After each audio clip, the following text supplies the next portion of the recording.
Have you ever looked at how much hurt there is in this world around us? You turn on the news and feel like the end of the world is on the cusp. Story after sad story shown feels like this anger, this rage deserving of a cuss, because it feels like all the love in this world has finally turned to dust. And we get so angry at God, because He's got to be so crazy to allow corrupted people to walk around killing babies. And if God is really so good, that means He's got to be at least lazy, because why are there still so many guys raping ladies? And honestly, I wouldn't be surprised if these thoughts run through your mind, and you want to see good, but evil is all that you can find. So you start to lose hope on this race we call mankind, because how can anyone see what's happening if we're all becoming blind? But what if I told you that you actually determine the next page in the story, and it doesn't have to be one that's painful and gory, but there's actually a way that we can restore this culture into glory by following the instructions that God gave for you and for me. First, I need you to know that this world is in desperate need of selfless love. It's pleading for anyone to take the stand to rise above and look more like Jesus, who God said was His son with a dove. But you see, it doesn't just happen overnight. It starts with getting our hearts with God right. Because once we understand the extent of His love and delight, then we no longer need to feel like there's a script that we need to recite. Because that love will just flow out of us so that we can be light in a world of dark and win these daily battles we fight. That's why Matthew 22 starts with saying, love the Lord your God with all your heart, soul, and might, and then goes to say, love your neighbor who is everyone in sight. Because when it's God's love that overflows our cup, we have this newfound strength that just won't give up. Because that love will be there no matter what commotion disrupts. And that's what's supposed to separate and set us apart.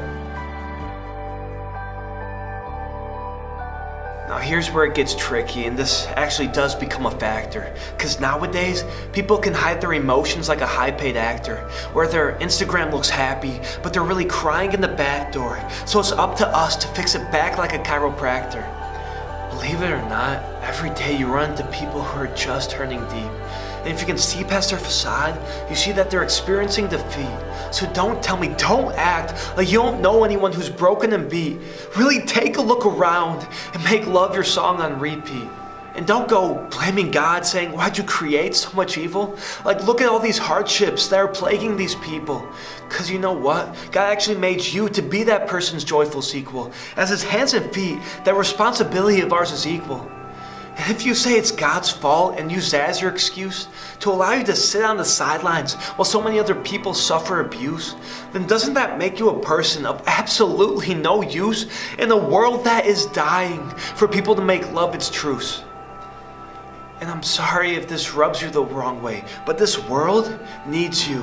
And I'm gonna keep speaking this message until that gets through, because suicide and depression are through the roof while this world is crumbling in two. And I need you to stop looking around, wondering who. See, 1 John 4 says that true love comes from God our King. And 1 Corinthians says that love bears, believes, hopes, and endures all things, along with being patient and kind without boasting or worse at sting. So basically, it's saying that's a love that isn't contingent on anything. See, God did it first. Now it's our turn to put that love into action. Regardless of race, gender, status, ideas, or sexual attraction, we need to make people feel seen, heard, and felt, not like a distraction. And that may be hard at first, but it'll start gaining traction. After all, it's only a small price to pay. It only costs you a fraction compared to that priceless, unforgettable reaction. And remember, every interaction is an opportunity to build someone up from the ground. It's a chance to empower them and to give them the strength not to drown. Remember, we all know how hard life can be, so don't give them more reasons to frown. Be the one who turns their life all the way around.